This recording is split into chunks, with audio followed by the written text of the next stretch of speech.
ಕೂತ್ಕೊಳ್ಳಿ. ಇವಾಗ ಕೂತ್ಕೊಳ್ಳಿ, ಯಾರು ಅಡ್ಡಾಡಬೇಡಿ. ಇವತ್ತಿನ ಪ್ರಸಂಗಾಂಶ ನನ್ನ ಜೊತೆ ಹೇಳೋಣ. ಇವತ್ತಿನ ಪ್ರಸಂಗಾಂಶ, ಒಂಟಿತನದಲ್ಲಿದೆಯಾ? ಒಂಟಿತನದಲ್ಲಿದೆಯಾ? ನಿರಾಶೆ ಪಡಬೇಡ. ಒಂಟಿತನದಲ್ಲಿ ಹಾದು ಹೋಗ್ತಾ ಇದೆಯಾ? ನಿರಾಶೆ ಪಡಬೇಡ. ಎಲ್ಲರಿದ್ರೂ ಒಂಟಿತನದಲ್ಲಿ ಹಾದು ಹೋಗ್ತಾ ಇದೆಯಾ? ನಿರಾಶೆ ಪಡಬೇಡ. ಯಾರು ಇಲ್ಲ, ನಾನು ಒಂಟಿ ಅಂತ ವೇದನೆ ಪಡ್ತಾ ಇದೆಯಾ? ನಿರಾಶೆ ಪಡಬೇಡ. ಇದು ಪ್ರಸಂಗಾಂಶ. ಓಕೆ, ವಾಕ್ಯ ಓದೋಣ. ಯೋಹಾನ ಬರೆದ ಸುವಾರ್ತೆ 16ನೇ ಅಧ್ಯಾಯ 32ನೇ ವಚನ. ಆದರೆ ನಾನು ಒಂಟಿಗನು ಅಲ್ಲ, ತಂದೆಯು ನನ್ನ ಸಂಗಡ ಇದ್ದಾನೆ. ಯೇಸು ಸ್ವಾಮಿ ಶಿಷ್ಯರಿಗೆ ಹೇಳ್ತಾನೆ, ಒಂದು ಕಾಲ ಬರ್ತದೆ, ಒಂದು ಸಮಯ ಬರ್ತದೆ, ಒಂದು ಶೋಧನೆಯ ಕಾಲ ಬರ್ತದೆ. ಶಿಷ್ಯರಿಗೆ ಹೇಳ್ತಾನೆ, ಆ ಶೋಧನೆ ಕಾಲ ಬಂದಾಗ ನೀವು ಎಲ್ಲರೂ ನಾನು ಬಿಟ್ಟೋಗ್ಬಿಡ್ತೀರಿ, ನೀವೆಲ್ಲರೂ ನನ್ನನ್ನು ದೂರ ಆಗಿಬಿಡ್ತೀರಿ, ನೀವೆಲ್ಲರೂ ನನ್ನ ಕೈ ಬಿಟ್ಟುಬಿಡ್ತೀರಿ, ನೀವೆಲ್ಲರೂ ನನ್ನಿಂದ ದೂರ ಆಗಿಬಿಡ್ತೀರಿ, ನೀವೆಲ್ಲರೂ ನನ್ನಿಂದ ಆಗಲು ಹೋಗ್ಬಿಡ್ತೀರಿ. ಈಗೇನು ನೀವು ನನ್ನ ಜೊತೆಗಿದ್ದೀರಿ, ಈಗೇನು ನೀವು ನನ್ನ ಸಂಗಡ ಇದ್ದೀರಿ, ಈಗೇನು ನೀವು ನನ್ನ ಪಕ್ಷ ಇದ್ದೀರಿ, ಈಗೇನು ನೀವು ನನ್ನ ಸಂಗಡ ಸೇವ್ ಮಾಡ್ತಾಯಿದ್ದೀರಿ. ಆದರೆ ಒಂದು ಶೋಧನೆ ಕಾಲ ಸೈತಾನ್ ತರ್ತಾನೆ, ಒಂದು ಇಕ್ಕಟ್ಟಿನ ಕಾಲ ಸೈತಾನ್ ತರ್ತಾನೆ. ಅಪವಾದಿ ನಿಮ್ಮನ್ನು ಅಧೀನದಲ್ಲಿ ತೆಗೆದುಕೊಳ್ತಾನೆ. ಅವನ ಮಾತು ಕೇಳಿ, ಅವನ ಆಲೋಚನೆ ಕೇಳಿ, ಆ ಸೈತಾನನ ಅಧೀನದಲ್ಲಿ ಹೋಗ್ಬಿಟ್ಟು ನೀವು ಆ ಸೈತಾನ ಅಧೀನಕ್ಕೆ ಒಳಗಾಗಿ, ಆ ಸೈತಾನ್ ನಿಮ್ಮ ಒಳಗಡೆ ತೂರಿ ಅವನ ಅಧೀನದಲ್ಲಿ ಒಳಗಾಗಿ, ಅವನ ಆಲೋಚನೆಗೆ ಒಳಗಾಗಿ, ಅವನ ಮಾತಿಗೆ ಒಳಗಾಗಿ ನೀವು ನನ್ನಿಂದ ದೂರ ಆಗ್ತೀರಿ, ನೀವು ನನ್ನನ್ನು ಕೈ ಬಿಟ್ಟು ಹೋಗ್ಬಿಡ್ತೀರಿ, ನೀವು ನನ್ನಿಂದ ದೂರ ಆಗಿಬಿಡ್ತೀರಿ. ಆ ಸಮಯದಲ್ಲಿ ನಾನು ಒಬ್ಬನೇ ಆಗ್ತೀನಿ, ನಾನು ಒಂಟಿ ಆಗ್ತೀನಿ. ಆದರೂ ಕೂಡ ನಾನು ಒಬ್ಬಂಟಿಗನಲ್ಲ. ತಂದೆಯಾದ ದೇವರು ನನ್ನ ಜೊತೆಗಿದ್ದಾನೆ, ಯೇಸಯ್ಯ ನನ್ನ ಜೊತೆಗಿದ್ದಾನೆ, ಪರಲೋಕದ ದೇವರು ನನ್ನ ಜೊತೆಗಿದ್ದಾನೆ. ಮಗನೇ, ಸೋದರ ಸೋದರಿ, ಭಾಳ ಜನ ತಮ್ಮ ಒಂಟಿತನದ ಬದುಕನ್ನು ನೆನೆಸಿ, ತಮ್ಮ ಒಂಟಿತನದ ಜೀವಿತವನ್ನು ನೆನೆಸಿ, ನಾನು ಒಂಟಿ, ನನಗೆ ಯಾರಿಲ್ಲ, ನನಗೆ ಯಾರು ಸಹಾಯ ಇಲ್ಲ, ನನಗೆ ಯಾರು ಸಪೋರ್ಟ್ ಇಲ್ಲ, ನನಗೆ ಯಾರು ದಿಕ್ಕಿಲ್ಲ, ನನ್ನ ಯಾರು ನೋಡ್ತಾನೆ ಇಲ್ಲ, ನನಗೆ ಯಾರು ಹಿಂದೆ ಮುಂದೆ ಇಲ್ಲ, ನನ್ನ ಜೊತೆ ಯಾರಿಲ್ಲ ಅಂಥೇಳಿ ನಂದು ಒಂದು ಬದುಕೇನ, ನಂದು ಒಂದು ಜೀವನನ, ನಾನು ಯಾಕೆ ಬದುಕಬೇಕು, ನಾನು ಯಾರಿಗಾಗಿ ಬದುಕಬೇಕು, ನಾನು ಬದುಕೋದಕ್ಕಿಂತ ಸಾಯದ ಮೇಲೂ ನನಗೆ ಯಾರಿದ್ದಾರೆ, ನನಗೆ ಯಾರೂ ಇಲ್ಲ, ನಾನು ಒಂಟಿ, ನಾನೊಬ್ಬ ಅನಾಥ ಅಂತ ಹೇಳ್ಕೊಂಡು ಅನೇಕ ಜನರು ನಿರಾಶೆಯಲ್ಲಿ ಜೀವಿಸ್ತಾ ಇದ್ದಾರೆ, ದುಃಖದಲ್ಲಿ ಜೀವಿಸ್ತಾ ಇದ್ದಾರೆ. ಯಾಕೆಂದರೆ ತಮ್ಮ ಒಂಟಿತನದ ಬದುಕನ್ನು ನೆನೆಸಿ, ಒಂಟಿತನದ ಜೀವಿತವನ್ನು ನೆನೆಸಿ, ನನಗೆ ಯಾರೂ ಇಲ್ಲ, ನಾನು ಒಂಟಿ, ನಾನು ಅನಾಥ, ನನಗೆ ಯಾರು ಸಹಾಯ ಇಲ್ಲ, ನನಗೆ ಯಾರು ಸಪೋರ್ಟ್ ಇಲ್ಲ, ನನಗೆ ಯಾರು ದಿಕ್ಕೇ ಇಲ್ಲ, ನನಗೆ ಯಾರು ಹಿಂದು ಮುಂದೆನೇ ಇಲ್ಲ ಅಂತ ತಮ್ಮ ಒಂಟಿತನದ ಬದುಕನ್ನು ನೆನೆಸಿ ನಿರಾಶೆಯಲ್ಲಿ, ಅವರು ದುಃಖದಲ್ಲಿ ಅನೇಕರು ಜೀವಿಸ್ತಾ ಇದ್ದಾರೆ. ತಮ್ಮ ಒಂಟಿತನದ ಬದುಕನ್ನು ನೆನೆಸಿ ಅವರು ದುಃಖದಲ್ಲಿ ಜೀವಿಸ್ತಾ ಇದ್ದಾರೆ.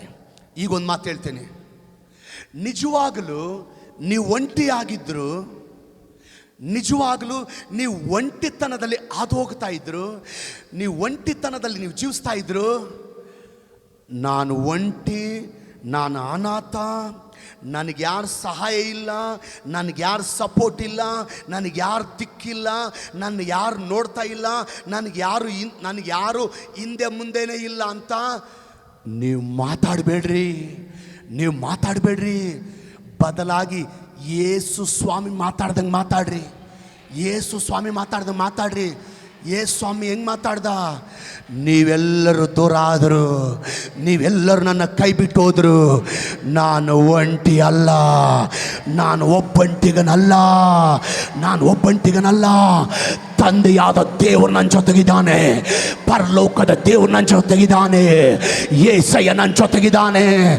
ಯಾರು ನನ್ನ ಜೊತೆಗಿರಲಿ, ನನ್ನ ಜೊತೆಗಿಲ್ಲದೆ ಇರಲಿ, ಯಾರು ನನ್ನ ಸಹಾಯ ಮಾಡಲಿ, ಸಹಾಯ ಮಾಡದೇ ಇರಲಿ, ಯಾರು ನನಗೆ ಹೆಲ್ಪ್ ಮಾಡಲಿ, ನನಗೆ ಹೆಲ್ಪ್ ಮಾಡದೇ ಇರಲಿ, ಯಾರು ನನ್ನ ಪಕ್ಷ ಇರಲಿ, ನನ್ನ ಪಕ್ಷ ಇಲ್ಲದೆ ಇರಲಿ, ದೇವರು ನನ್ನ ಸಂಗಡ ಇದ್ದಾನೆ, ದೇವರು ನನ್ನ ಜೊತೆಗಿದ್ದಾನೆ, ದೇವರು ನನ್ನ ಪಕ್ಷ ಇದ್ದಾನೆ.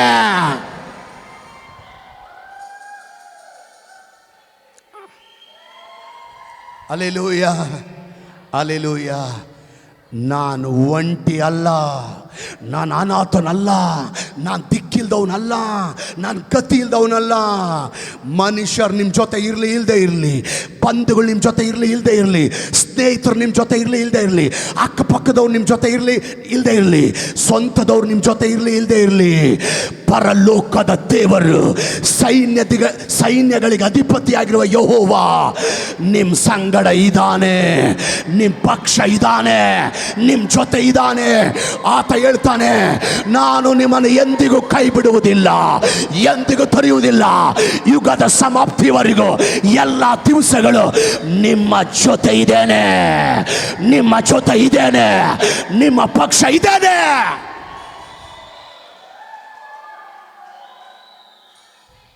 Hallelujah. Hallelujah. Hallelujah. ಕೆಲವು ಜನರಿಗೆ ನಾವು ಒಂಟಿಯಾಗಿದ್ದೀವಿ ಅನ್ನಿಸ್ತದೆ. ಅದು ಸತ್ಯನೇ. ಅನೇಕ ಸಾರಿ ನಿಮಗೆ ನಾವು ಒಂಟಿ ಅಂತ ಅನ್ನಿಸ್ತದೆ. ಕೆಲವರಿಗೆ ನಾನು ಒಂಟಿಯಾಗಿದೆ ನಾನು ಅನ್ನಿಸ್ತದೆ. ನಿಮ್ಮ ಗಂಡ ನಿಮ್ಮ ಜೊತೆಲಿ ಇಲ್ಲದೆ ಇರುವಾಗ, ನಿಮ್ಮ ಹೆಂಡತಿ ನಿಮ್ಮ ಜೊತೆಲಿ ಇಲ್ಲದೆ ಇರುವಾಗ, ನಿಮ್ಮ ಮಕ್ಕಳು ನಿಮ್ಮ ಜೊತೆಲಿ ಕೈ ಬಿಟ್ಟು ಹೋದಾಗ, ಒಂದು ಮಾತು ಹೇಳ್ತೇನೆ, ಎಲ್ಲರೂ ಇದ್ದಾಗಲೂ ಕೂಡ, ಎಲ್ಲರೂ ನಿಮ್ಮ ಜೊತೆಗಿದ್ದಾಗಲೂ ಕೂಡ ನೀವು ಒಂಟಿಯಾಗಿ ಜೀವಿಸ್ತಾ ಇದ್ದೀರ ಅಂತ ನಿಮಗೆ ಅನಿಸ್ತದೆ. ಇಷ್ಟು ಜನ ಇಟ್ಕೊಂಡು ನನಗೆ ಎಷ್ಟೋ ಸಾರಿ ನಾನು ಒಂಟಿಯಾಗಿದ್ದೇನೆ ಅಂತ ಅನಿಸ್ತದೆ. ಈಗ ದೇವಶೋತ್ರ ಚಿಕ್ಕ ಜೋಗಳಿ ಜೀಸಸ್ ಲವ್ಸ್ ಯು ಸಭೆ ಇಟ್ಕೊಂಡು, ಜಗಳು ಸಭೆ ಇಟ್ಕೊಂಡು, ಕೂಡ್ಲಿಗೆ ಸಭೆ ಇಟ್ಕೊಂಡು, ಬೆಂಗಳೂರು ಸಭೆ ಇಟ್ಕೊಂಡು, ನಮ್ಮಿಬ್ರಿಗೂ ಎಷ್ಟು ಸಾರಿ ನಾವು ಒಂಟಿಯಾಗಿ ಹೋಗ್ತಾ ಇದ್ದೀವಿ ಅಂತ ಅನಿಸ್ತದೆ. ಎಲ್ಲರಿದ್ರೂ ಸಹ ನಾವು ಒಂಟಿಯಾಗಿ ಹಾದು ಹೋಗ್ತಾ ಇದ್ದೀವಿ ಅಂತ ಅನಿಸ್ತದೆ. ಆ ಸಮಯದಲ್ಲಿ ಆಗ ಅನಿಸುವಾಗ ಹಿಂದೆಲೆ ನಾವು ಮಾತಾಡಬೇಕು, ನಾವು ಒಂಟಿ ಅಲ್ಲ, ನಾವು ಒಂಟಿ ಅಲ್ಲ, ಪರಲೋಕದ ದೇವರು ನಮ್ಮ ಜೊತೆಗಿದ್ದಾನೆ, ಯೇಸಯ್ಯ ನಮ್ಮ ಜೊತೆಗಿದ್ದಾನೆ, ಪ್ರಾರ್ಥನೆ ನಮ್ಮ ಜೊತೆಗಿದೆ, ವಾಕ್ಯ ನಮ್ಮ ಜೊತೆಗಿದೆ, ಅಭಿಷೇಕ ನಮ್ಮ ಜೊತೆಗಿದೆ, ಪರಿಶುದ್ಧಾತ್ಮ ದೇವರು ನಮ್ಮ ಜೊತೆಗಿದ್ದಾನೆ, ದೇವದೂತರು ನಮ್ಮ ಜೊತೆಗಿದ್ದಾರೆ.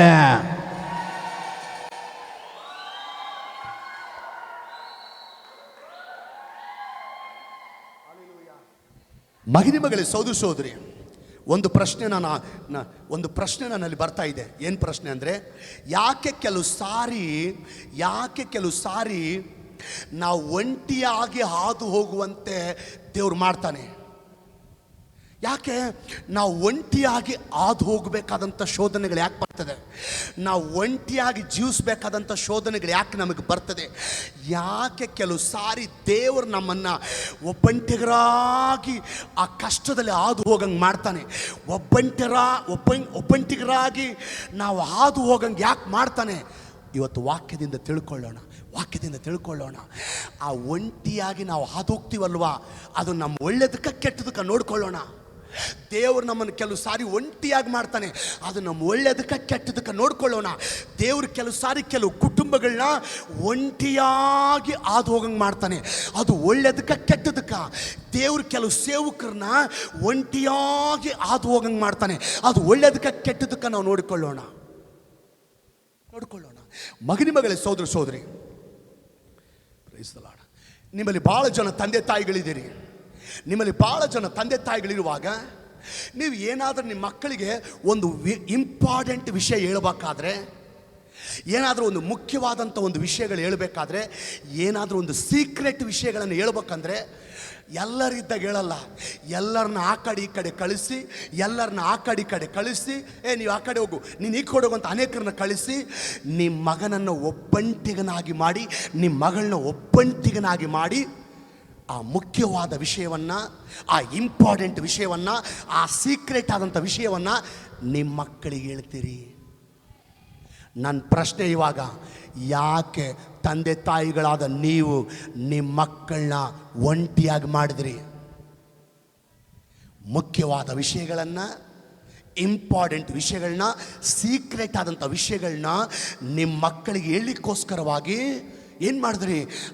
ಇವ್ರನ್ನ ಆ ಕಡೆ ಈ ಕಡೆ ಕಳಿಸಿ ನಿಮ್ಮ ಮಗನನ್ನು ನೀವು ಒಂಟಿಯಾಗಿ ಮಾಡಿದ್ರಿ, ನಿಮ್ಮ ಮಗಳನ್ನ ನೀವು ಒಂಟಿಯಾಗಿ ಮಾಡಿದ್ರಿ.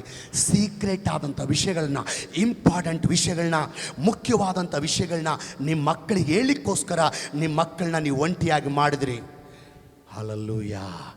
ಅದೇ ಥರ ಯಾಕೆ ಕೆಲವು ಸಾರಿ ದೇವರು ನಿಮ್ಮನ್ನು ಒಂಟಿಯಾಗಿ ಮಾಡ್ತಾನೆ, ಯಾಕೆ ಕೆಲವು ಸಾರಿ ದೇವರು ನಿಮ್ಮನ್ನು ಒಂಟಿಯಾಗಿ ಹಾದು ಹೋಗಂಗೆ ಮಾಡ್ತಾನಂದರೆ, ದೇವರಿಗೆ ಸ್ತೋತ್ರ, ಯಾವುದೋ ಒಂದು ಮುಖ್ಯವಾದ ವಿಷಯಗಳನ್ನು ದೇವರು ನಿಮ್ಮ ಜೊತೆಗೆ ಮಾತಾಡಲಿಕ್ಕೆ, ಯಾವುದೋ ಒಂದು ಇಂಪಾರ್ಟೆಂಟ್ ವಿಷಯಗಳನ್ನ ದೇವರು ನಿಮ್ಮ ಜೊತೆಗೆ ಮಾತಾಡಲಿಕ್ಕೆ, ಯಾವುದೋ ಒಂದು ಸೀಕ್ರೆಟ್ ಆದಂಥ ವಿಷಯಗಳನ್ನ ದೇವ್ರು ನಿಮ್ಮ ಜೊತೆಗೆ ಮಾತಾಡಲಿಕ್ಕೆ, ಮುಖ್ಯವಾದ ವಿಷಯಗಳನ್ನ ದೇವ್ರು ನಿಮ್ಮ ಜೊತೆಗೆ ಮಾತಾಡಲಿಕ್ಕೆ, ಇಂಪಾರ್ಟೆಂಟ್ ವಿಷಯಗಳನ್ನ ದೇವ್ರು ನಿಮ್ಮ ಜೊತೆಗೆ ಮಾತಾಡಲಿಕ್ಕೆ, ಸೀಕ್ರೆಟ್ ಆದಂಥ ವಿಷಯಗಳನ್ನ ದೇವ್ರು ನಿಮ್ಮ ಜೊತೆಗೆ ಮಾತಾಡಲಿಕ್ಕೆ ನಿಮ್ಮನ್ನು ಒಂಟಿಯಾಗಿ ದೇವ್ರು ಮಾಡಿದ್ದಾನೆ. ಒಂಟಿಯಾಗಿ ದೇವ್ರು ಮಾಡಿದ್ದಾನೆ. ಎಲ್ಲರ ಎದುರಿಗೆ ದೇವ್ರು ನಿಮ್ಮ ಜೊತೆಗೆ ಮಾತಾಡಲ್ಲ, ಗುಂಪಿದ್ದಾಗ ದೇವ್ರು ನಿಮ್ಮ ಜೊತೆ ಮಾತಾಡಲ್ಲ. ನೀನು ಒಂಟಿಯಾಗಿ ಹಾದು ಹೋಗುವಾಗ ಮುಖ್ಯವಾದ ವಿಷಯಗಳನ್ನ ದೇವ್ರು ಮಾತಾಡ್ತಾನೆ, ಇಂಪಾರ್ಟೆಂಟ್ ವಿಷಯ ದೇವ್ರು ಮಾತಾಡ್ತಾನೆ, ಸೀಕ್ರೆಟ್ ಆದ ವಿಷಯ ದೇವ್ರು ಮಾತಾಡ್ತಾನೆ. ಅದಕ್ಕೆ ದೇವರು ನಿಮ್ಮನ್ನು ಒಬ್ಬಂಟಿಗನಾಗಿ ಮಾಡ್ತಾನೆ. ಒಂಟಿಯಾಗಿ ಹಾದು ಹೋಗಬೇಕಾದಂಥ ಪರಿಸ್ಥಿತಿಗಳನ್ನ ನಿಮ್ಮ ಜೀವಿತದಲ್ಲಿ ತರ್ತಾನೆ. ಹೇಳಿ, ದೇವರು ನಿಮ್ಮನ್ನು ಒಂಟಿಯಾಗಿ ಮಾಡಿದ್ದು ನಿಮಗೆ ಒಳ್ಳೆಯದಕ್ಕ ಕೆಟ್ಟದಕ್ಕ? ನಿಮ್ಮ ಜೊತೆ ಪರ್ಸ್ನಲ್ ವಿಷಯಗಳನ್ನ ಮಾತಾಡಲಿಕ್ಕೆ, ನಿಮ್ಮ ಜೊತೆ ಸೀಕ್ರೆಟ್ ಆದಂಥ ವಿಷಯಗಳನ್ನ ಮಾತಾಡಲಿಕ್ಕೆ, ನಿಮ್ಮ ಜೊತೆ ರಹಸ್ಯಗಳನ್ನ ಮಾತಾಡಲಿಕ್ಕೆ, ನಿಮ್ಮ ಜೊತೆಗೆ ಗೂಢಾರ್ಥಗಳನ್ನ ಮಾತಾಡಲಿಕ್ಕೆ, ನಿಮ್ಮ ಜೊತೆಗೆ ಭವಿಷ್ಯತ್ತುಗಳನ್ನ ಮಾತಾಡಲಿಕ್ಕೆ ದೇವರು ನಿಮ್ಮನ್ನು ಒಂಟಿಯಾಗಿ ಮಾಡ್ತಾನೆ.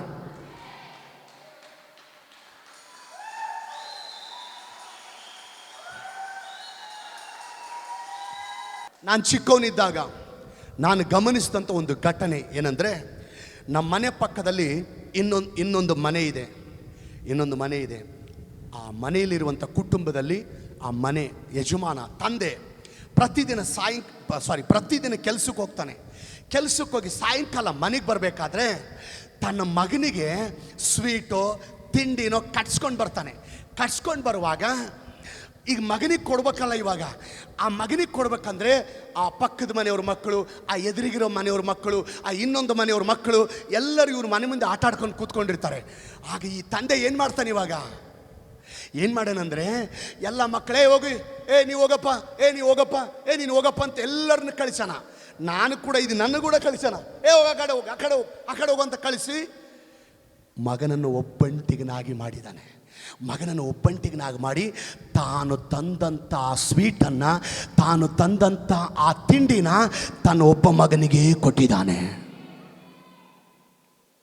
ನನ್ನ ಪ್ರಶ್ನೆ ಇವಾಗ, ಯಾಕೆ ಆ ತಂದೆ ಎಲ್ಲರನ್ನ ಕಳಿಸಿ ಎಲ್ಲರನ್ನ ದೂರ ಮಾಡಿ, ಎಲ್ಲ ಮಕ್ಕಳನ್ನ ದೂರ ಮಾಡಿ ತನ್ನೊಬ್ಬ ಮಗನನ್ನು ಯಾಕೆ ಒಂಟಿ ಮಾಡಿದ್ದಾನೆ?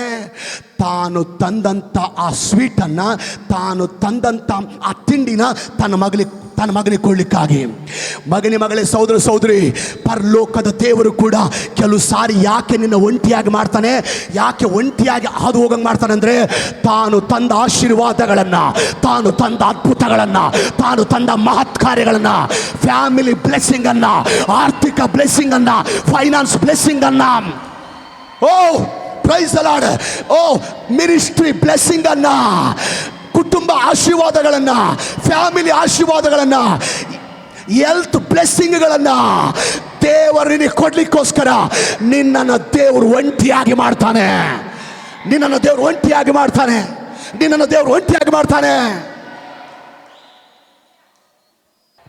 ಆ ತಂದೆ ತನ್ನ ಮಗನಿಗೆ ಆ ಸ್ವೀಟ್ ಕೊಡಲಿಕ್ಕೆ, ತಿಂಡಿ ಕೊಡಲಿಕ್ಕೆ ಹೆಂಗೆ ಒಬ್ಬಂಟಿಗನಾಗಿ ಮಾಡಿದನೋ, ಪರಲೋಕದ ದೇವರು ಕೆಲವು ಆಶೀರ್ವಾದಗಳನ್ನ ಕೊಡಲಿಕ್ಕೆ, ಕೆಲವು ಆಶೀರ್ವಾದಗಳನ್ನ ಕೊಡಲಿಕ್ಕೆ, ಕೆಲವು ಸ್ವಸ್ಥತೆಗಳನ್ನ ಕೊಡಲಿಕ್ಕೆ, ಕೆಲವು ಅದ್ಭುತಗಳನ್ನ ಕೊಡಲಿಕ್ಕೆ, ಆರ್ಥಿಕವಾದ ಆಶೀರ್ವಾದಗಳನ್ನ ಕೊಡಲಿಕ್ಕೆ, ಆರ್ಥಿಕವಾದ ಆಶೀರ್ವಾದ ಕೊಡಲಿಕ್ಕೆ, ಆರೋಗ್ಯಕ್ಕೆ ಸಂಬಂಧಪಟ್ಟ ಆಶೀರ್ವಾದಗಳನ್ನ ನೀನು ಕೊಡಲಿಕ್ಕೆ ದೇವರು ನಿಮ್ಮನ್ನ ಒಬ್ಬಂಟಿಗರಾಗಿ ಮಾಡ್ತಾನೆ. Praise the Lord, praise the Lord, hallelujah, hallelujah. ಮಗನೇ, ಸಹೋದರ ಸಹೋದರಿ, ಆಕಾಶದಲ್ಲಿ ಹಾರಾಡುವಂಥ ಹದ್ದಿಗಿಂತ ಒಂಟಿಯಾಗಿರುವಂಥ ಪಕ್ಷಿ ಬೇರೆ ಯಾವುದೂ ಇಲ್ಲ. ಆಕಾಶದಲ್ಲಿ ಹಾರಾಡುವಂಥ ಹದ್ದು ಒಂಟಿಯಾಗಿರುವಷ್ಟು ಬೇರೆ ಯಾವ ಪಕ್ಷಿಗಳು ಕೂಡ ಒಂಟಿಯಾಗಿರಲ್ಲ. ಈಗ ಕಾಗೆಗಳು ನೋಡ್ರಿ, ಗುಂಪುಗಳಿರ್ತದೆ. ಕಾಗೆಗಳು ನೋಡ್ರಿ, ಗುಂಪು ಇರ್ತದೆ. ಆದರೆ ಆ ಕಾಗೆಗಳು ಅದ್ದು ಎತ್ತರ ಕಾರದಷ್ಟು ಆ ಕಾಗೆಗಳು ಆರಲ್ಲ. ಈ ಪಾರಿವಾಳಗಳು ನೋಡ್ರಿ, ಎಲ್ಲ ಗುಂಪು, 2 3 5 10 20 30 50 ಇರ್ತದೆ, 100 ಇರ್ತದೆ, ಗುಂಪು ಇರ್ತದೆ. ಆದರೆ ಅದ್ದು ಮೇಲೆ ಎತ್ತರ ಕಾರದಷ್ಟು ಪಾರಿವಾಳಗಳು ಗುಂಪು ಆರಲ್ಲ. ಈ ಗಿಳಿಗಳು ನೋಡ್ರಿ, 2 5 10 20 ಇರ್ತದೆ. ಆದರೆ ಆ ಗಿಳಿಗಳ ಗುಂಪು ಅದ್ದು ಮೇಲೆ ಎತ್ತರ ಕಾರದಷ್ಟು ಆ ಗಿಳಿಗಳ ಗುಂಪು ಆರಲ್ಲ. ಆದರೆ ಒಂದು ಮಾತು ಹೇಳ್ತೀನಿ, ಇವಾಗ ಅದ್ದು ಒಂಟಿಯಾಗಿದ್ರು ಅತಿ ಎತ್ತರಕ್ಕೆ ಆರಬಲ್ಲ ಕೃಪೆ, ಅತಿ ಎತ್ತರಕ್ಕೆ ಆರಬಲ್ಲ ಕೃಪೆ ಆ ಒಂಟಿಯಾದ ಹದ್ದಿಗೆ ಮಾತ್ರ ಇದೆ. ಆ ಒಂಟಿಯಾದ ಹದ್ದಿಗೆ ಮಾತ್ರ ಇದೆ. ಮಗನೇ, ಸಹೋದರ ಸಹೋದರಿ, ನೀವು ಒಂಟಿಯಾಗಿರ್ಬೋದು, ನಿಮಗೆ ಯಾರು ಸಹಾಯ ಇಲ್ಲದೆ ಇರ್ಬೋದು, ನಿಮಗೆ ಯಾರು ಸಪೋರ್ಟ್ ಇಲ್ಲದೆ ಇರ್ಬೋದು, ನಿಮಗೆ ಯಾರು ಹಿಂದೆ ಮುಂದೆ ಬ್ಯಾಕ್ಗ್ರೌಂಡ್ ಇಲ್ಲದೆ ಇರ್ಬೋದು, ನಿಮಗೆ ಯಾರು ಹಿಂದೆ ಮುಂದೆ ಬ್ಯಾಕ್ಗ್ರೌಂಡ್ ಇಲ್ಲದೆ ಇರ್ಬೋದು. ಆದರೆ ದೇವರು ಕೃಪೆ ನಿನ್ನ ಮೇಲೆ ಇರುವಾಗ, ಒಬ್ಬಂಟಿಗನಾಗಿರುವ ನಿನ್ನ ಮೇಲೆ ದೇವರು ಕೃಪೆ ಇರುವಾಗ, ಒಬ್ಬಂಟಿಗಳಾಗಿರುವ ನಿನ್ನ ಮೇಲೆ ದೇವರು ಕೃಪೆ ಇರುವಾಗ, ನೀವು ಹದ್ದಿನ ಹಾಗೆ ಮೇಲೆ ಆಡ್ತಾ ಇದ್ದೀರಿ. ನಿಮ್ಮ ಕುಟುಂಬ ಉನ್ನತಕ್ಕೆ ಹೋಗ್ತಾ ಇದೆ, ನಿಮ್ಮ ಮಕ್ಕಳು ಉನ್ನತಕ್ಕೆ ಹೋಗ್ತಾ ಇದ್ದಾರೆ, ನಿಮ್ಮ ದುಡಿಮೆ ಉನ್ನತ ಮಟ್ಟಕ್ಕೆ ಹೋಗ್ತಾ ಇದೆ, ನಿಮ್ಮ ಬಿಸಿನೆಸ್ ಉನ್ನತ ಮಟ್ಟಕ್ಕೆ ಹೋಗ್ತಾ ಇದೆ, ನಿಮ್ಮ ಗಂಡ ಮಕ್ಕಳು ಉನ್ನತ ಮಟ್ಟಕ್ಕೆ ಹೋಗ್ತಾ ಇದ್ದಾರೆ. ನಿಮ್ಮ ಜೀವಿತಗಳು ಹದ್ದಿನ ಹಾಗೆ ಉನ್ನತ ಸ್ಥಿತಿಗೆ ಹೋಗ್ತಾ ಇದೆ.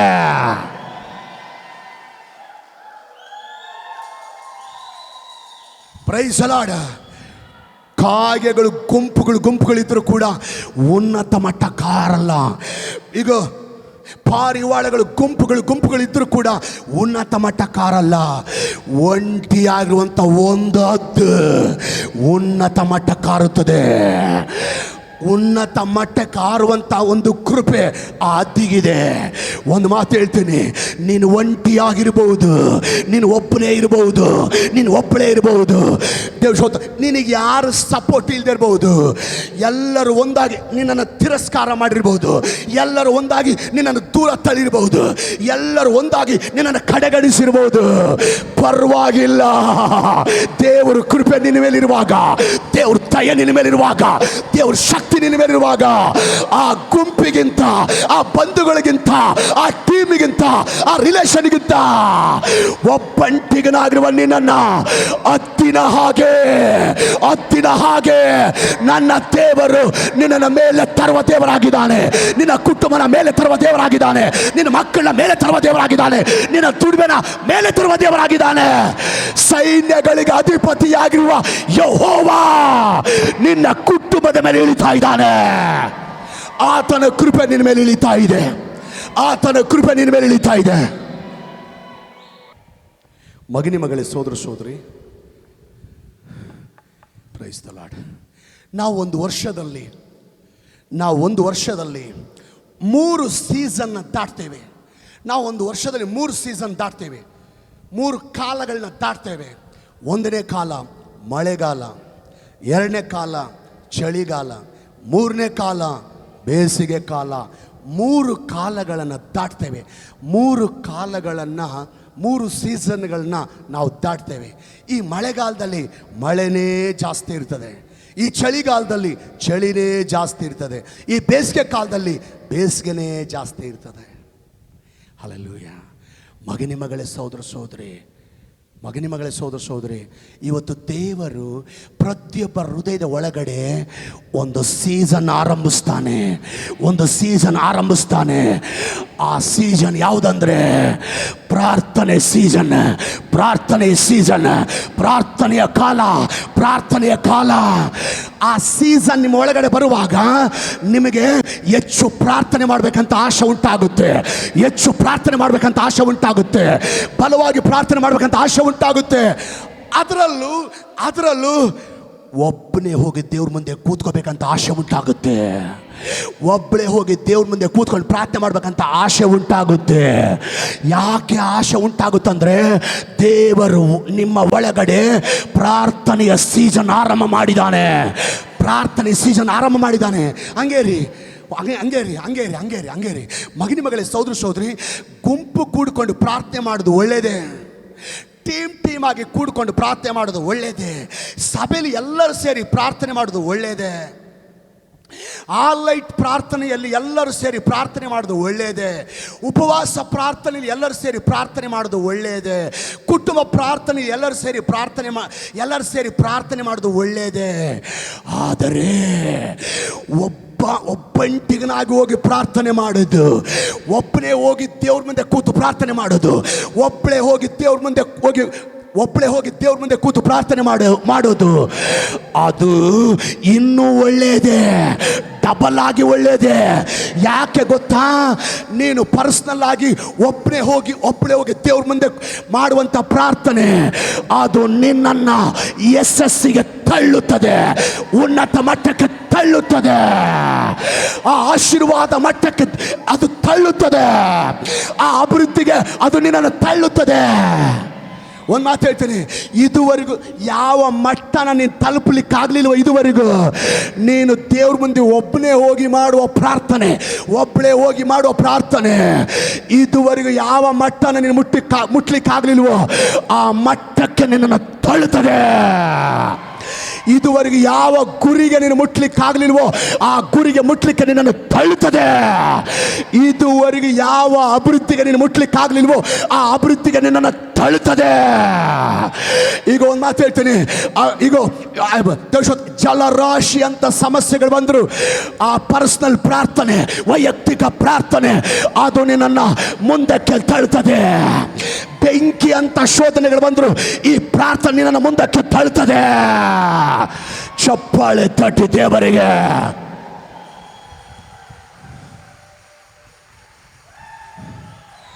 ದೇವರು ನಿನ್ನ ಹೃದಯದ ಒಳಗಡೆ ಪ್ರಾರ್ಥಿಸುವ ಸೀಸನ್ ಆರಂಭಿಸ್ತಾ ಇದ್ದಾನೆ. ಇದುವರೆಗೂ ಪ್ರಾರ್ಥನೆ ನಿಲ್ಲಿಸಿದವರು ಪ್ರಾರ್ಥನೆ ಮಾಡಲಿಕ್ಕೆ ಆರಂಭಿಸ್ತಾ ಇದ್ದಾರೆ. ಇದುವರೆಗೂ ಪ್ರಾರ್ಥನೆ ಮರ್ತೋಗಿರೋರು ಮತ್ತೆ ಪ್ರಾರ್ಥನೆ ಮಾಡಲಿಕ್ಕೆ ಆರಂಭಿಸ್ತಾರೆ. ಇದುವರೆಗೂ ಪರ್ಸನಲ್ ಆಗಿ ಪ್ರಾರ್ಥನೆ ಮಾಡಿ ಎಷ್ಟೋ ದಿನ ಆಯಿತು, ಒಬ್ಬನೇ ಹೋಗಿ ಕೂತ್ಕೊಂಡು ದೇವ್ರ ಮುಂದೆ ಪ್ರಾರ್ಥನೆ ಮಾಡಿ ಎಷ್ಟೋ ದಿನ ಆಯಿತು, ಒಬ್ಬಳೇ ಹೋಗಿ ದೇವ್ರ ಮುಂದೆ ಕೂತ್ಕೊಂಡು ಪ್ರಾರ್ಥನೆ ಮಾಡಿ ಎಷ್ಟು ವರ್ಷ ಆಯಿತು, ಆ ಪರ್ಸನಲ್ ಪ್ರೇಯರ್ ಸತ್ತೋಯ್ತು. ಅಂಥವರು ದೇವರು ನಿಮ್ಮ ಹೃದಯದ ಒಳಗಡೆ ಪ್ರಾರ್ಥನಾ ಸೀಸನ್ ಇಡುವಾಗ ಇದುವರೆಗೂ ವೈಯಕ್ತಿಕವಾಗಿ ಪ್ರಾರ್ಥನೆ ಮಾಡದೇ ಇರೋರು ಇವತ್ತಿನಿಂದ ಪ್ರಾರ್ಥನೆ ಮಾಡಲಿಕ್ಕೆ ಆರಂಭಿಸ್ತಾ ಇದ್ದಾರೆ. ಯಾಕೆಂದ್ರೆ ದೇವರು ನಿಮ್ಮ ಒಳಗಡೆ ವೈಯಕ್ತಿಕವಾಗಿ ಪರ್ಸನಲ್ ಪ್ರೇಯರ್ ಸೀಸನ್ ದೇವರು ಆರಂಭಿಸ್ತಾ ಇದ್ದಾನೆ.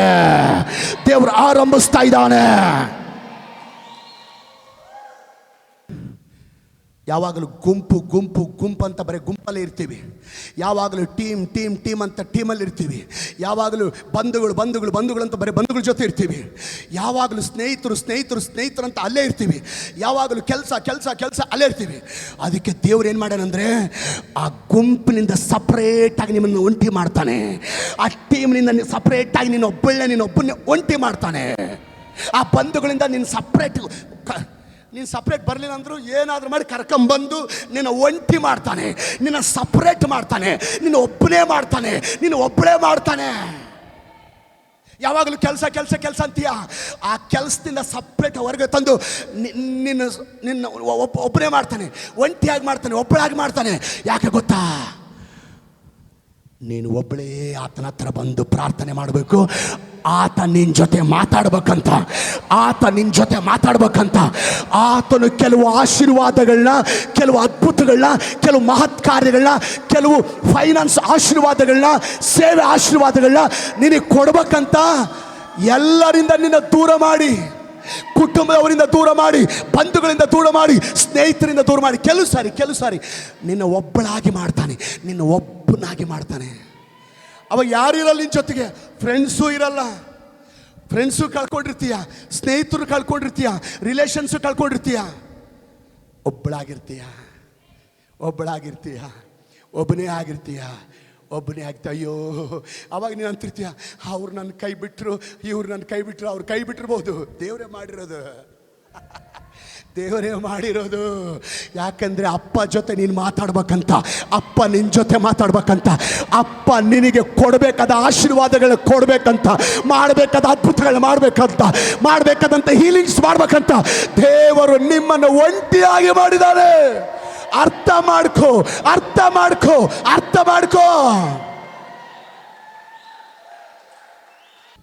Price the lord, hallelujah.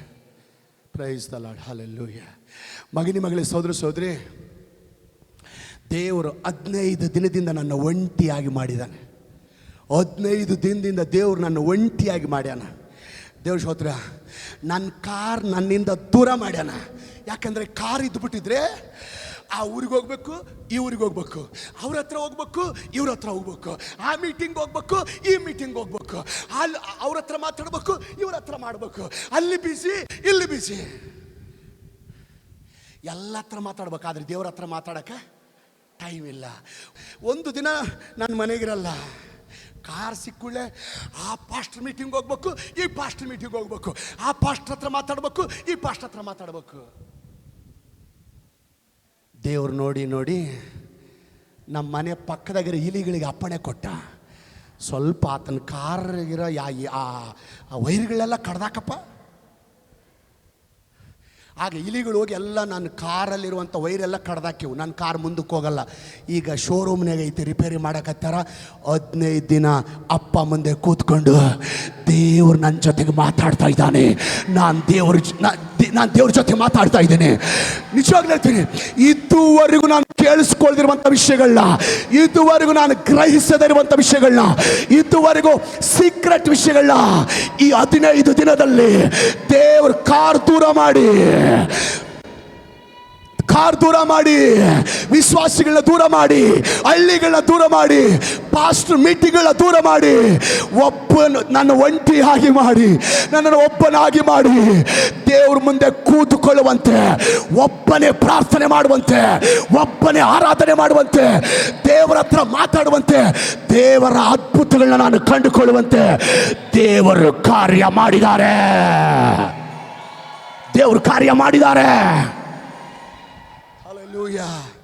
Hallelujah. ಯಾಕೆಂದರೆ ನಾವೇನು ಮಾಡಿಬಿಡ್ತೀವಿ ಅಂದರೆ, ಒಂದು ಸಾರಿ ನನಗೆ ನಮ್ಮ ಬಂಧುಗಳೇ ಎಲ್ಲ ಅಂದ್ಕೊಂಡು ಅಲ್ಲೇ ಇರ್ತೀವಿ. ಕೆಲವು ಜನರನ್ನ ದೇವ್ರು ದೂರ ಮಾಡ್ತಾನೆ ನಿನ್ನ ಒಳ್ಳೆಯದಕ್ಕೆ. ಕೆಲವು ಗುಂಪುಗಳನ್ನ ದೂರ ಮಾಡ್ತಾನೆ, ಅದು ನಿನ್ನ ಒಳ್ಳೆಯದಕ್ಕೆ. ಹಲ್ಲೆಲೂಯಾ. ದೇವರು ನಿನ್ನನ್ನು ಒಂಟಿಯಾಗಿ ಮಾಡಿದ್ದು ನಿನ್ನ ಒಳ್ಳೆಯದಕ್ಕೆ ಕೆಟ್ಟದಕ್ಕ? ಯಾಕೆ ಅವ್ರು ನಾನು ಬಿಟ್ಟೋದ್ರು, ಇವ್ರು ನಾನು ಬಿಟ್ಟೋದ್ರು, ಅವ್ರು ನನ್ನ ದೂರ ತಳ್ಳಿದ್ರು, ಇವ್ರು ನನ್ನ ದೂರ ತಳ್ಳಿದ್ರು, ಅವ್ರು ನನ್ನ ಕೈ ಬಿಟ್ಟರು, ಇವ್ರು ನನ್ನ ಕೈ ಬಿಟ್ಟರು, ಅವ್ರು ನನ್ನ ನೋಡಲಿಲ್ಲ. ಎದಕ್ಕಿದಲ್ಲ? ಯಾರು ಕೈ ಬಿಡಲಿ, ಯಾರು ಕೈ ಬಿಡದೇ ಇರಲಿ, ಯಾರು ಸಹಾಯ ಮಾಡಲಿ, ಯಾರು ಸಹಾಯ ಮಾಡದೇ ಇರಲಿ, ಯಾರು ತಿರಸ್ಕಾರ ಮಾಡಲಿ, ಯಾರು ತಿರಸ್ಕಾರ ಮಾಡದೇ ಇರಲಿ, ದೇವರ ಕೃಪೆ ನಿನ್ನ ಮೇಲಿದೆ. ದೇವರು ನಿನ್ನ ಸಂಗಡ ಇದ್ದಾನೆ. ಅವರು ಕೈ ಬಿಡ್ಬೋದು, ದೇವರು ಎಂದಿಗೂ ನಿನ್ನ ಕೈ ಬಿಡಲ್ಲ, ಎಂದಿಗೂ ನಿನ್ನ ಕೈ ಬಿಡಲ್ಲ. ನನ್ನನ್ನು ಇನ್ನೊಂದೇ ದೇವರು ಒಂಟಿಯಾಗಿ ಮಾಡಿಲ್ಲ. ಸಾವಿರಾರು ವರ್ಷಗಳ ಹಿಂದೆ ಮೋಶೆಗೆ ಸೀನಾಯಿ ಬೆಟ್ಟದಲ್ಲಿ ಈ ಧರ್ಮಶಾಸ್ತ್ರ ಮೋಶೆ ಕೈಯಲ್ಲಿ ಬರಬೇಕಂದ್ರೆ ಮೋಶೆ ದೇವರಿಗೆ ಒಂಟಿಯಾಗಿ ಸಿಗಬೇಕು. ಶಿಲೋವಿನಲ್ಲಿ ರಹಸ್ಯಗಳನ್ನು, ಮುಂದಾಗುವಂಥ ಸಂಗತಿಗಳನ್ನು ಯಾಕೋಬನ ಕಿವಿಯಲ್ಲಿ ದೇವರು ತಿಳಿಸ್ಬೇಕಂದ್ರೆ ಯಾಕೋಬ ಒಬ್ಬನೇ ಸಿಗಬೇಕು ದೇವರಿಗೆ. ಬರಗಾಲದಲ್ಲಿ ಎಲಿಯನನ್ನು ಪೋಷಿಸಬೇಕಂದ್ರೆ ಕೆರೀತ್ ಹಳ್ಳದಲ್ಲಿ ಎಲಿಯ ಒಬ್ಬನೇ ಸಿಗಬೇಕು. ಪರಲೋಕದ ದರ್ಶನಗಳನ್ನು ಕಾಣಬೇಕಂದ್ರೆ ದಾನಿಯೇಲನು ಏಕಾಂತವಾಗಿ ಒಬ್ಬನೇ ದೇವರಿಗೆ ಸಿಗಬೇಕಾಗಿತ್ತು. ಕೊನೆಯದಾಗಿ ಹೇಳ್ತೀನಿ, ಹಲ್ಲೆಲೂಯಾ. ಭವಿಷ್ಯತ್ ಕಾಲದ, ಅಂತ್ಯ ಕಾಲದ ದರ್ಶನಗಳನ್ನು ಯೋಹಾನನು ಕಾಣಬೇಕಂದ್ರೆ ಪದ್ಮೋಸ್ ದ್ವೀಪದಲ್ಲಿ ಯೋಹಾನನು ಒಬ್ಬನೇ ಸಿಗಬೇಕಾಗಿತ್ತು ದೇವರಿಗೆ. ಸೀನಾಯಿ ಬೆಟ್ಟದಲ್ಲಿ ಮೋಶೆ ದೇವರ ಮುಂದೆ ಒಬ್ಬನೇ ಹೋಗಿದ್ದಕ್ಕೆ ಧರ್ಮಶಾಸ್ತ್ರ ಸಿಕ್ತು. ಕೆರೀತ್ ಹಳ್ಳದಲ್ಲಿ ಎಲಿಯ ಒಬ್ಬನೇ ಹೋಗಿದ್ದಕ್ಕೆ ಬರಗಾಲದಲ್ಲಿ ಆಹಾರ ಸಿಕ್ತು. ಈಗ ದೇವ್ರ ಸ್ತೋತ್ರ, ಶಿಲೋವಿನಲ್ಲಿ ಈಗ ಯಾಕೋಬನು ಒಬ್ಬನೇ ಹೋಗಿದ್ದಕ್ಕೆ ಅವನಿಗೆ ಮುಂದಾಗುವಂಥ ಫ್ಯೂಚರ್ ಆಶೀರ್ವಾದಗಳು ಅವನಿಗೆ ಸಿಕ್ತು. ದಾನಿಯೇಲನು ದೇವ್ರ ಮುಂದೆ ಒಬ್ಬನೇ ಹೋಗಿದ್ದಕ್ಕೆ ಭವಿಷ್ಯತ್ ಕುರಿತಾದಂಥ ದರ್ಶನಗಳು ಅವನಿಗೆ ಸಿಕ್ತು. ಪದ್ಮೋಸ್ ದ್ವೀಪದಲ್ಲಿ ಯೋಹಾನನು ಒಬ್ಬನೇ ಹೋಗಿ ಪ್ರಾರ್ಥನೆ ಮಾಡ್ಕೊಂಡು ಕೂತ್ಕೊಂಡಿದ್ದಕ್ಕೆ ಅಂತ್ಯಕಾಲದ ಕುರಿತಾದಂಥ ದರ್ಶನಗಳು ಯೋಹಾನನಿಗೆ ಸಿಕ್ತು. ಇವತ್ತು ನಾನು ನೀನು ಒಬ್ಬನೇ ಹೋಗಿ ದೇವ್ರ ಮುಂದೆ ಕೂತ್ಕೊಂಡ್ರೆ, ಒಬ್ಬಳೇ ಹೋಗಿ ದೇವ್ರ ಮುಂದೆ ಕೂತ್ಕೊಂಡ್ರೆ, ಒಬ್ಬನೇ ಹೋಗಿ ದೇವ್ರ ಮುಂದೆ ಕೂತ್ಕೊಂಡ್ರೆ ನಿನಗೆ ಅನೇಕ ಆಶೀರ್ವಾದಗಳನ್ನು, ನಿನಗೆ ಅನೇಕ ಅದ್ಭುತಗಳನ್ನು, ನಿನಗೆ ಅನೇಕ ಪ್ರಕಟಣೆಗಳನ್ನು, ನಿನಗೆ ಅನೇಕ ಪ್ರವಾದನೆಗಳನ್ನು, ಆರ್ಥಿಕ ವಿಷಯಕ್ಕೆ ಸಂಬಂಧಪಟ್ಟ ಆಶೀರ್ವಾದಗಳನ್ನು, ಆರೋಗ್ಯಕ್ಕೆ ಸಂಬಂಧಪಟ್ಟಂಥ ಆಶೀರ್ವಾದಗಳನ್ನು, ಕುಟುಂಬಕ್ಕೆ ಸಂಬಂಧಪಟ್ಟಂಥ ಆಶೀರ್ವಾದಗಳನ್ನು, ನಿಮ್ಮ ಬಿಸಿನೆಸ್ಸಿಗೆ ಸಂಬಂಧಪಟ್ಟ ಆಶೀರ್ವಾದಗಳನ್ನು, ಸೇವೆಗೆ ಸಂಬಂಧಪಟ್ಟ ಆಶೀರ್ವಾದಗಳನ್ನ ಇವತ್ತು ದೇವರು ನಿನಗೆ ದಯಪಾಲಿಸುವ ದೇವರಾಗಿದ್ದಾರೆ. ದೇವರು ನಿನಗೆ ಕೊಡುವ ದೇವರಾಗಿದ್ದಾರೆ. ನಿನ್ನ ಕೈಗಳೆತ್ತಿ ಚಪ್ಪಾಳೆ ತಟ್ಟುವಾಗ ಇವತ್ತು ನಿನ್ನ ಆಶೀರ್ವಾದ ಹೊಂದಿಕೊಳ್ಳಿಕ್ಕೆ ಹೋಗ್ತಾ ಇದೆಯಾ? ಅದ್ಭುತಗಳು ಹೊಂದಿಕೊಳ್ಳಿಕ್ಕೆ ಹೋಗ್ತಾ ಇದೆಯಾ? ಬಿಡುಗಡೆ ಹೊಂದಿಕೊಳ್ಳಕ್ಕೆ ಹೋಗ್ತಾ ಇದೆಯಾ? ಆರೋಗ್ಯಕ್ಕೆ ಸಂಬಂಧಪಟ್ಟ ಆಶೀರ್ವಾದಗಳನ್ನ ನೀನು ಹೊಂದಿಕೊಳ್ಳಕ್ಕೆ ಹೋಗ್ತಾ ಇದೆಯಾ? Praise the lord, praise the lord. ಎಲಿಯನನ್ನ ಕೆರೀತ್ ಹಳ್ಳದಲ್ಲಿ ಒಂಟಿಯಾಗಿ ಮಾಡಿದ್ದು ಒಳ್ಳೆಯದಕ್ಕೆ. ದಾನಿಯೇಲನನ್ನ ದೇವರು ಒಂಟಿಯಾಗಿ ಮಾಡಿದ್ದು ಒಳ್ಳೆಯದಕ್ಕೆ. ಯೋಹಾನನನ್ನ ಪದ್ಮೋಸ್ ದ್ವೀಪದಲ್ಲಿ ಒಂಟಿಯಾಗಿ ಮಾಡಿದ್ದು ಒಳ್ಳೆಯದಕ್ಕೆ. ನನ್ನನ್ನು ನಿನ್ನನ್ನು ಅನೇಕ ಸಾರಿ ಅನೇಕರಿಂದ ದೂರ ಮಾಡಿ ಒಂಟಿಯಾಗಿ ದೇವರು ಮಾಡೋದು ಒಳ್ಳೆಯದಕ್ಕೆ. ಮೊದಲೇ ಲೈನ್ ಅವ್ರು ಒಂಟಿಯಲ್ಲಿ ಹಾದು ಹೋಗೋದು, ಒಳ್ಳೆಯದಕ್ಕೆ. ಮಧ್ಯದಲ್ಲಿ ಕೂತವ್ರು ಒಂಟಿತನದಲ್ಲಿ ಹಾದು ಹೋಗೋದು ಒಳ್ಳೆಯದಕ್ಕೆ. ಹಿಂದೆ ಕೂತ್ಕೊಂಡವ್ರು ಒಂಟಿತನದಲ್ಲಿ ಹಾದು ಹೋಗೋದು ಅನೇಕ ಸಾರಿ ಒಳ್ಳೆಯದಕ್ಕೆ. ಆನ್ಲೈನ್ ಅಲ್ಲಿ ವಾಕ್ಯ ನೋಡೋರು ಅನೇಕ ಸಾರಿ ನಿಮ್ಮ ಬದುಕಲ್ಲಿ ಒಂಟಿಯಾಗಿ ಹಾದು ಹೋಗೋದು ಒಳ್ಳೆಯದಕ್ಕೆ. ಎಲ್ಲರೂ ಇದ್ದು ಕೂಡ ಒಂಟಿಯಾಗಿ ಹಾದು ಹೋಗೋದು ಒಳ್ಳೆಯದಕ್ಕೆ. ಕೈಗಳೆತ್ತಿ ಪ್ರಾರ್ಥನೆ ಮಾಡೋಣ. ಕೃಪಾ ಸತ್ಯ ಸಂಪೂರ್ಣನಾಗಿರುವ ನಮ್ಮ ಸರ್ವಶಕ್ತನಾದ ತಂದೆಯಾದ ದೇವರೇ, ಏಸಯ್ಯ ಶಿಷ್ಯರಿಗೆ ಹೇಳ್ತಾನೆ, ಶೋಧನೆಗಳು ಬಂದಾಗ ನನ್ನ ಜೊತೆ ಇದ್ದವರು, ನನ್ನ ಜೊತೆ ಸೇವ್ ಮಾಡಿದ ನೀವು, ನನ್ನ ಜೊತೆ ಈಗ ಎಷ್ಟೋ ಸುವಾರ್ತೆ ಸಾರಿದ ನೀವು ನನ್ನನ್ನು ಅಗಲಿ ಹೋಗ್ತೀರಿ. ಶೋಧಕನ ಮಾತು ಕೇಳಿ, ಅಪವಾದಿಯ ಮಾತು ಕೇಳಿ, ಅಪವಾದಿಯ ಆಲೋಚನೆಗೆ ಒಳಗಾಗಿ ನೀವೆಲ್ಲರೂ ನನ್ನನ್ನು ಅಗಲಿ ಹೋಗ್ತೀರಿ. ನೀವೆಲ್ಲರೂ ನನ್ನ ಒಬ್ಬನಾಗಿ ಮಾಡಿ ಹೋಗ್ತೀರಿ. ನೀವೆಲ್ಲರೂ ನನ್ನನ್ನು ಒಂಟಿಯಾಗಿ ಮಾಡಿ ಹೋಗ್ತೀರಿ. ಆದರೂ ನಾನು ಒಬ್ಬಂಟಿಗನಲ್ಲ. ಪರಲೋಕದ ತಂದೆ ನನ್ನ ಸಂಗಡ ಇದ್ದಾನೆ. ಎಷ್ಟೋ ಸಾರಿ ಹಲವು ಜನ ನಿನ್ನನ್ನು ಕೈ ಬಿಟ್ಟು ಹೋಗುವಾಗ, ಹಲವು ಜನ ನಿನ್ನನ್ನು ದೂರ ಮಾಡುವಾಗ, ನೂರಾರು ಜನ ನೂರಾರು ಮಾತಾಡುವಾಗ ನೀನು ಒಂಟಿ ಅನ್ನಿಸ್ತದೆ. ನೀನು ಒಬ್ಬನೇ ಅನ್ನಿಸ್ತದೆ, ಯೇಸು. ನೀನು ಒಬ್ಬಳೇ ಅನ್ನಿಸ್ತದೆ. ನನಗೆ ಯಾರಿಲ್ಲ ಅನ್ನಿಸ್ತದೆ, ನನಗೆ ಯಾರು ಗತಿ ಇಲ್ಲ ಅನ್ನಿಸ್ತದೆ, ನನಗೆ ಯಾರು ದಿಕ್ಕಿಲ್ಲ ಅನ್ನಿಸ್ತದೆ. ಕುಗ್ಗಿ ಹೋಗಬೇಡ, ಆಮೆನ್. ಸೋತು ಹೋಗಬೇಡ, ಆಮೆನ್. ನಿರಾಶೆ ಆಗಬೇಡ, ಆಮೆನ್. ಗೊಂದಲಕ್ಕೆ ಅವಕಾಶ ಕೊಡಬೇಡ. ಆಮೆನ್.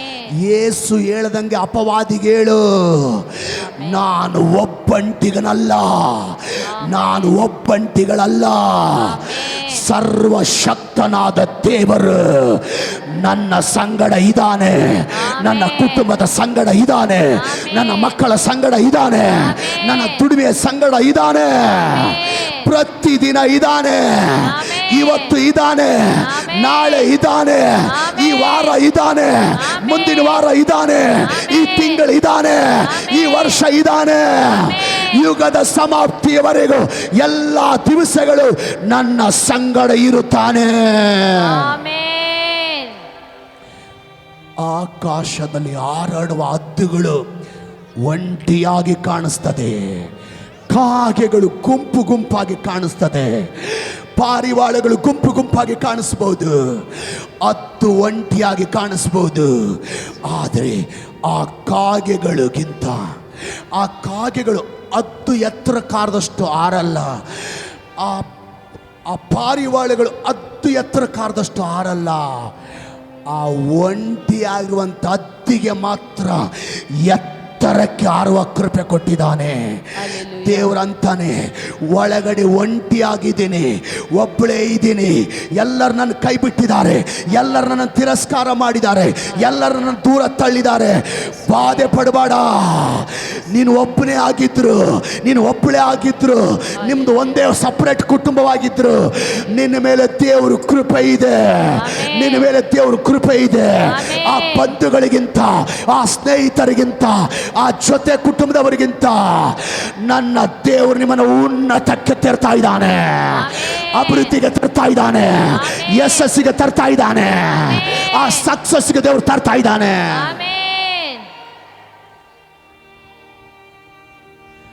ತಂದೆಯಾದ ದೇವರು ನಿನ್ನ ಜೊತೆಗಿದ್ದಾನೆ. ಮಗಳೇ, 100 ಜನ ನಿನ್ನ ಜೊತೆಗಿದ್ರು, ಅವ್ರು ಯಾರು ನಿನ್ನ ನೋಡಿಲ್ಲ ಅಂದ್ರೆ ನೀ ಏನು ಪ್ರಯೋಜನ? ಆ 100 ಮಂದಿ ಬಂಧುಗಳಿಗಿಂತ ಒಬ್ಬ ಯೇಸು ಇದ್ರೆ ಸಾಕು, ಒಬ್ಬ ಯೇಸು ಇದ್ರೆ ಸಾಕು. ನಿನ್ನ ಜೀವನನೇ ಬದಲಾಗುತ್ತೆ, ನಿನ್ನ ಕುಟುಂಬನೇ ಬದಲಾಗುತ್ತೆ. ಎಷ್ಟು ಗುಂಪಿದ್ರು ಏನು ಪ್ರಯೋಜನ? ಯೇಸು ನಿನ್ನ ಜೊತೆಗಿದ್ದಾನೆ, ಅದು ಸಾಕು. ನಿನ್ನ ಕುಟುಂಬದ ಸಂಗಡ ನಿನ್ನ ಕುಟುಂಬದ ಸಂಗಡ ಯೇಸು ಇದ್ದಾನೆ, ಅದು ಸಾಕು. ನಿನ್ನ ಮಕ್ಕಳ ಸಂಗಡ ಯೇಸು ಇದ್ದಾನೆ, ಅದು ಸಾಕು. ನಿನ್ನ ದುಡಿಮೆಯಲ್ಲಿ ಯೇಸು ಇದ್ದಾನೆ, ಅದು ಸಾಕು. ಆತ ಒಬ್ಬ ಇದ್ರೆ ಅದು ಯಾವ ರೀತಿಯಾಗಿ ಮೇಲೆ ಮೇಲೆ ಹೋಗುತ್ತೋ ಆ ತರ ಭವಿಷ್ಯದಲ್ಲಿ ದೇವರು ಹತ್ತಲಾರದ ಸ್ಥಾನಕ್ಕೆ ದೇವರು ನಿನ್ನನ್ನು ತರ್ತಾ ಇದ್ದಾನೆ. ದೇವರು ಇವತ್ತಿನಿಂದ ನಿನ್ನ ಒಳಗಡೆ ಪ್ರಾರ್ಥನಾ ಸೀಸನ್ ಆರಂಭ ಮಾಡಲಿ. ಪ್ರಾರ್ಥನೆ ಮಾಡುವ ಆಶೆ ನಿನ್ನ ಒಳಗಡೆ ಉಕ್ಕಲಿ, ವಾಕ್ಯ ಓದುವ ಆಶೆ ನಿನ್ನ ಒಳಗಡೆ ಉಕ್ಕಲಿ, ಉಪವಾಸ ಪ್ರಾರ್ಥನೆ ಮಾಡುವ ಆಶೆ ನಿನ್ನ ಒಳಗಡೆ ಉಕ್ಕಲಿ, ದೇವರ ವಾಕ್ಯ ಓದುವ ಆಶೆ ನಿನ್ನ ಒಳಗಡೆ ಉಕ್ಕಲಿ, ಆಲಯಕ್ಕೆ ಹೋಗಬೇಕನ್ನುವಂಥ ಆಶೆ ನಿನ್ನ ಒಳಗಡೆ ಉಕ್ಕಲಿ. ಈಗ ಯಾರು ನನ್ನ ನೋಡಲಿ, ಯಾರು ನನ್ನ ನೋಡದೆ ಹೋಗಲಿ, ಯಾರು ನನಗೆ ಸಹಾಯ ಮಾಡಲಿ, ಯಾರು ನನಗೆ ಸಹಾಯ ಮಾಡದೇ ಇರಲಿ, ಯಾರು ನನಗೆ ತಿರಸ್ಕಾರ ಮಾಡಲಿ, ಯಾರು ನನಗೆ ತಿರಸ್ಕಾರ ಮಾಡದೆ ಹೋಗಲಿ, ಆದರೂ ನಾನು ಸೇವೆಯಲ್ಲಿ ಮುಂದುವರಿತೇನೆ, ಸುವಾರ್ತೆಯಲ್ಲಿ ಮುಂದುವರಿತೇನೆ, ಈ ಪ್ರಾರ್ಥನೆ ಮುಂದುವರಿತೇನೆ. ಆ ಆಶೆ ನಿನ್ನ ಒಳಗಡೆ ಹೆಚ್ಚಾಗಲಿ, ಆ ತಪನ ನಿನ್ನ ಒಳಗಡೆ ಹೆಚ್ಚಾಗಲಿ. ಬದುಕಿದ್ರು ಯೇಸುವಿಗಾಗಿ, ಸತ್ರು ಯೇಸುವಿಗಾಗಿ ಅನ್ನುವಂಥ ವೈರಾಗ್ಯ ನಿನ್ನ ಒಳಗಡೆ ಹೆಚ್ಚಾಗಲಿ, ನಿನ್ನ ಒಳಗಡೆ ಹೆಚ್ಚಾಗಲಿ. ಕೈಗೆಳೆತಿದಂತೆ ಎಲ್ಲ ಮಕ್ಕಳನ್ನು ಮುಟ್ಟು ದೇವರೇ, ನಾನು ಒಂಟಿ ಅಲ್ಲ, ನನ್ನ ಸಂಗಡ ಇದೆಯಾ. ಎಲ್ಲ ಕುಟುಂಬಗಳನ್ನ ನಿನ್ನ ಕೈಲಿ ಕೊಡ್ತಾನೆ. ಈ ಆರಾಧನೆಯಿಂದ ಹೋಗುವಾಗ ಯಾರು ನನ್ನ ಸಂಗಡ ಇಲ್ಲ ಅಂದರು, ದೇವರು ನನ್ನ ಜೊತೆಗಿದ್ದಾನೆ ಆಮೇನ್ ಅನ್ನುವಂಥ ಗುಂಡಿಗೆಯಲ್ಲಿ ಧೈರ್ಯ ಹೊಂದಿಕೊಂಡು ಹೋಗ್ಲಿಕ್ಕೆ ಸಹಾಯ ಮಾಡು. ಎಲ್ಲ ಗೊಂದಲಗಳು ತೆಗೆದಾಕು, ಎಲ್ಲ ಅಶಾಂತಿ ತೆಗೆದಾಕು, ಆಮೇನ್ ಎಲ್ಲ ದುರಾತ್ಮನ ಕಾರ್ಯಗಳನ್ನು ಮುರಿದಾಕು. ಆಮೇನ್ ಎಲ್ಲರೂ ಸಮಾಧಾನದಿಂದ ಇಲ್ಲಿಂದ ಹೋಗಲಿ, ಎಲ್ಲರೂ ಸಮಾಧಾನದಿಂದ ಇಲ್ಲಿಂದ ಹೋಗಲಿ, ಆಮೇನ್ ಆಶೀರ್ವದಿಸಲ್ಪಟ್ಟವರಾಗಿ ಹೋಗಲಿ. ಯೇಸು ನಾಮದಲ್ಲಿ ಪ್ರಾರ್ಥಿಸ್ತೇವೆ ತಂದೆಯೇ. ಆಮೇನ್ ಆಮೇನ್ ಆಮೇನ್.